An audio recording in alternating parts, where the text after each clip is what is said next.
Charlie Brown and his friends. And there was a figure in that, Linus, who came away with this line. He says, "I love humanity. It's people I don't like."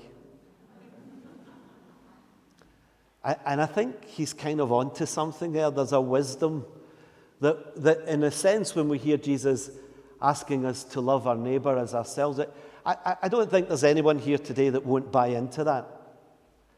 But when we start putting a picture of faces onto that command, then we struggle a wee bit. This teaching today that we hear of Jesus, I don't know about you, but I think it is the most difficult thing that Jesus can ask of us.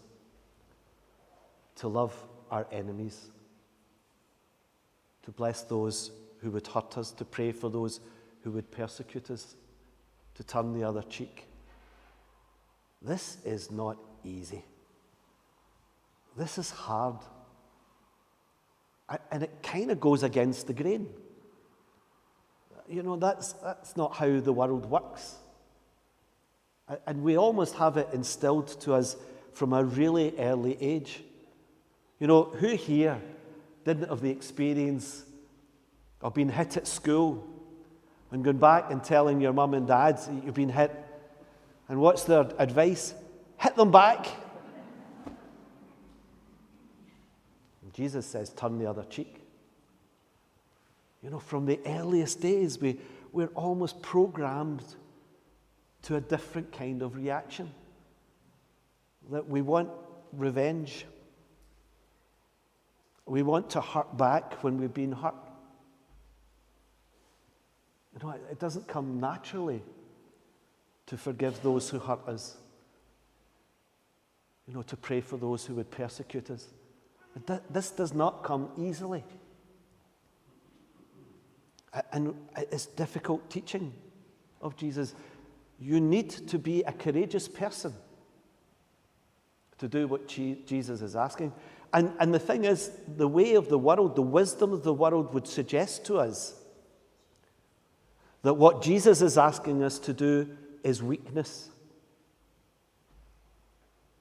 Now, when we try to see what the world is like from our enemy's point of view, that's weakness. You know, all we have to do is look at what is happening in Ukraine at the moment. You know, what happens there is that no one is listening to each other. Everyone is taking a position. And one army is amassed. So how do you respond? Well, you amass another army. And it just gets worse and worse. And that happens in our personal life as well. Someone hurts you. What do you want to do? You want to hurt them back. You know, this teaching of Jesus has to be understood in the light of last week, because this is a continuation of the Sermon on the Plain, where Jesus is talking to his disciples and his listeners. And remember last week he says, blessed are you when you're poor, when you're hungry, when you weep, when you are persecuted. Blessed are you. And if you remember, the community that Luke is writing his gospel for, they find themselves in those circumstances, that they are followers of Jesus. And the religious and the civil authorities are beginning to turn against the Christians. They want to expel them. They want rid of this group. And so Christians find themselves losing their jobs. They become poor. And there's no social security to be a net for them. They're on their own. So they can't feed their family and their loved ones. They're hungry. And they weep. They weep for the loss that they have. They weep for the fact that they're driven from their homelands, made to become refugees. And they are persecuted. Some of them are persecuted and tortured, some to death. And Jesus says you're blessed when that happens, not because you're persecuted. You're blessed because your reward will be great in heaven. What Jesus is saying there is, stay faithful to me, because God has a bigger plan here.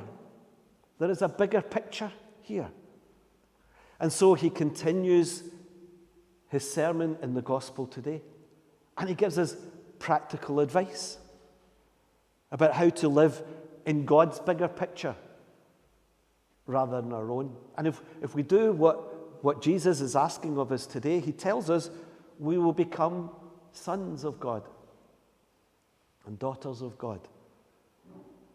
That there is a bigger picture beyond our immediate suffering here. And so we are being called to think differently from the way of the world.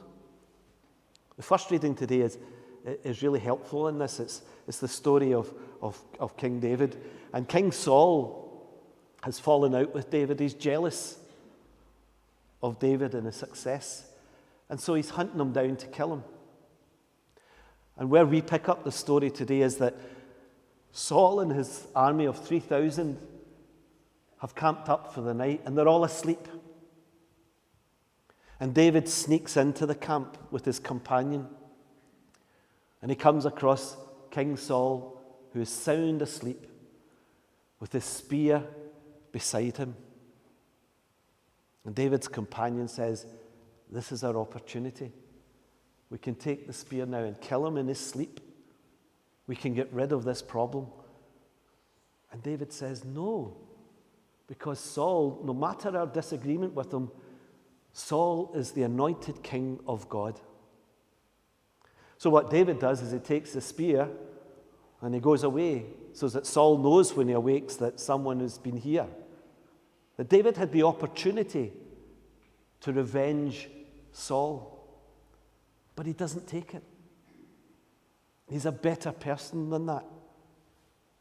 You know, as we gather here today, I'm sure none of us have spears that we can stab into the people who hurt us or offend us or who are our enemies. But we have other spears. You know, the spear of our tongue. When we gossip, when we run people down, when we destroy their character. That's a spear. That kills people's reputation. In this time of social media, you know, we need to be careful what we put on social media because we can be so destructive of other people. We can cause real harm to them. And that's a spear. It might be an angry word that we should have really bit our tongue about. Those are spears that are really about revenge. They're about protecting me when I'm hurt. And basically what Jesus is saying is, don't protect. You know, live as compassionate people. Break the cycle of violence. And that's really what Jesus is asking of us. You know, because when someone hurts me and I revenge that, all I'm doing is perpetuating the violence. And it will grow and grow and grow. So we need to break the cycle of violence. And Jesus is asking his followers to be the ones who have the courage to break the cycle of violence. To the world, that looks like weakness. To Jesus, it's the way of life. Just imagine what the world would look like if we took Jesus' teaching today seriously. What kind of world would it be? It would be so unlike the world we live in. What would our families look like if we took Jesus' teaching seriously? What would our parish look like if we really lived as Jesus is calling us to live? You know, what Jesus is talking about here is not just a theory. What we're going to discover in Luke's gospel is that Jesus lives this theory. And he's asking us as disciples to follow him. To be a disciple means to be one who learns from the master, one who follows the master. So the invitation is if we want to be disciples of Jesus, then we have to follow his path. And kind of look at the description that we're given today in the gospel and Jesus teaching on the plain. And then think about what happens at Calvary. You know, Jesus is arrested unjustly. He's persecuted. He's beaten up by the soldiers. He's slapped in the face by a soldier because he seems to be disrespectful of Pilate. He is stripped of his clothes. And ultimately, he is tortured on a cross and put to death. And how does Jesus react? Father, forgive them. They do not know what they are doing.